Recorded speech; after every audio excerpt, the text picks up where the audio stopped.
I'm Zaldivar. I'm 32 in a couple weeks, and I go by he, him, his. I am working on becoming a pastor. Currently freelance. I was working a 9 to 5, and it just wasn't agreeing with me, and so I've stepped out on faith, and so I'm working for myself with a partner. I'm working on lawns and fixing up houses and stuff like that. And my wife, I support my wife who's going through surgical tech school.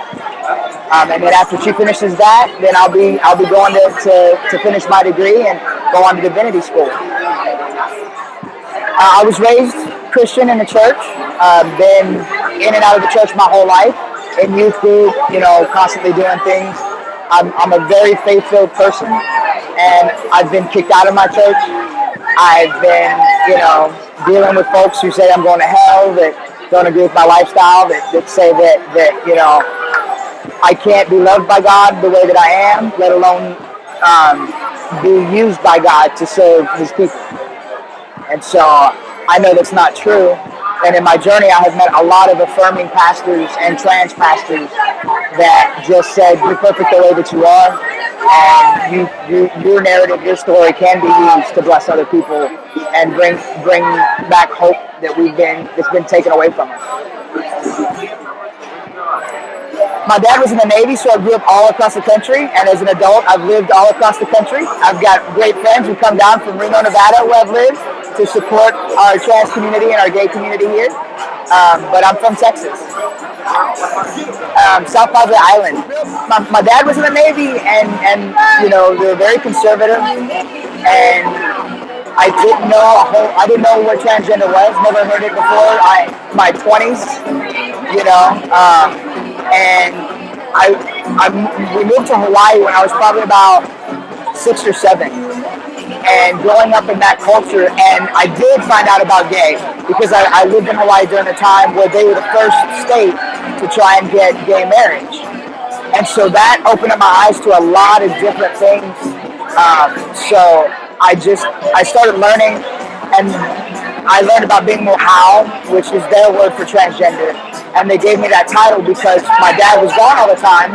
I would take over the role of man of the house, not knowing as an adult that I would really identify as mohau. I'm a trans man. I have the privilege to be stealth, but I can't walk out into the world and see other trans men who are afraid and not be visible for them who can't. It's more diverse than the gay community. I mean, we have folks who identify as binary like I do, and we have folks that are gender fluid and non-conforming and androgynous. We are heterosexual, homosexual, pansexual, and come from all different backgrounds, all different races. It's just so diverse and awesome to see a group of trans people that no two are really alike. My faith is a strong thing. I was only able to have top surgery 3 years ago, and I've been in transition for over 10 years, and I never thought I would be able to afford it. And so my faith just kept me going and just saying, one day I will. I might be 50, but one day it will happen. Just be true to who you are, and don't be afraid. Don't be afraid. And enjoy life. It's about the journey, not the destination. And take every opportunity that just comes your way. Because there's some, I haven't missed a lot, but there were some that I did miss that I kind of wish that I hadn't. But that's how I live my life now. I just show up for life and see what happens. I don't really make plans because they change, and opportunities come when you're in that moment. I want to encourage folks to come out. I want to encourage folks to be true to who they are and to educate themselves on what's out there and go for what feels right to them and not everyone else. And be okay if you're genderqueer, non-conforming, or binary. Be okay with that, because how I am as a person has no effect on who you are as a person. My job and our job is to love each other.